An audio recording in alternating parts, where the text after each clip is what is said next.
கிறிஸ்துவின் இனிய நாமத்தில் உங்கள் அனைவரையும் வாழ்த்தி வரவேற்கிறேன். இங்கே பாருங்க, அருமையான இந்த சூரியன் அஸ்தமனத்தை உங்களால் காண முடிகிறதா?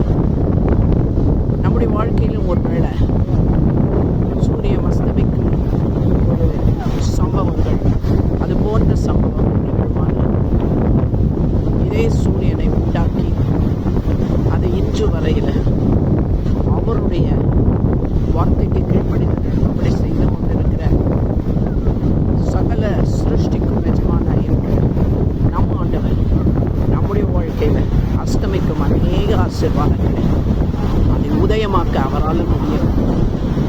ஒருவேளை கலங்கி மங்கி இருளடைகிற ஒரு சூழ்நிலை, யாராலும் உதவி செய்ய முடியாத ஒரு சூழ்நிலை, நீங்கள் எதிர்பார்க்கும் காரியம் நிறைவேறாது என்று உங்களுடைய நம்பிக்கையை இழந்து போயிருந்தாலும் இது எப்படி அடுத்த நாள் மறுபடியும் கிழக்கே இதே செவ்வானத்தின் நடுவில் உதயமாகுமோ?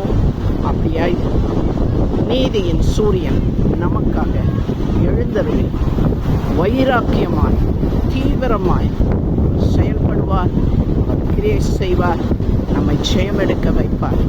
ஒன்றுக்கும் கவலைப்படாதீர்கள். உங்கள் கண்களிலிருந்து இந்த வெளிச்சம் மறைவது போல இருந்தாலும் உலக கண்களுக்கு தெரியும்படியான சூரியன் நிச்சயமாய் உதயமாகும் என்பதில் எந்த நம்பிக்கை இல்லை. இந்த வெளிச்சத்தை நமக்கு உண்டாக்குன அந்த தேவனை நம்புவோம். அவர் நம்முடைய வாழ்க்கையில் இருளை நீக்குவார். நம் கண்களை முடிச்சதும் அன்பு இறக்கமுள்ள எங்கள் நல்ல தகப்பனே, இந்த வேளையில் கூட இந்த சூரிய அஸ்தமனத்தை போல எங்களுடைய வியாதியும், எங்களுடைய கடன் பிரச்சனையும், எங்களுடைய குடும்ப பிரச்சனைகளும், எங்கள் பிள்ளைகளுடைய போராட்டங்களும், பெற்றோர்களுடைய மனநிலையும் எல்லாவற்றிலும் கர்த்தாவே நாங்கள் சோர்ந்து போயிருப்போமானால் உம்முடைய நீதியின் சூரியன் நிச்சயமாக அதை மறுபடியும் உதயமாக செய்வீர் என்பதில் எந்த சந்தேகம் இல்லை என்பதை நாங்கள் நம்புகிறோம்.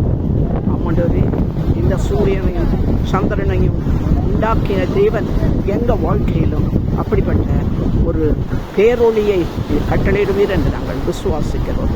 எல்லாருடைய இருளையும் நீக்கி போடும்படியால் உம்முடைய திருக்கரங்களில் எங்களை முழுவதுமாய் ஒப்புக் கொடுக்கிறோம். இயேசுவின் மூலம் செபிக்கிறோம் எங்கள் நல்ல பிதாவே. ஆமென்.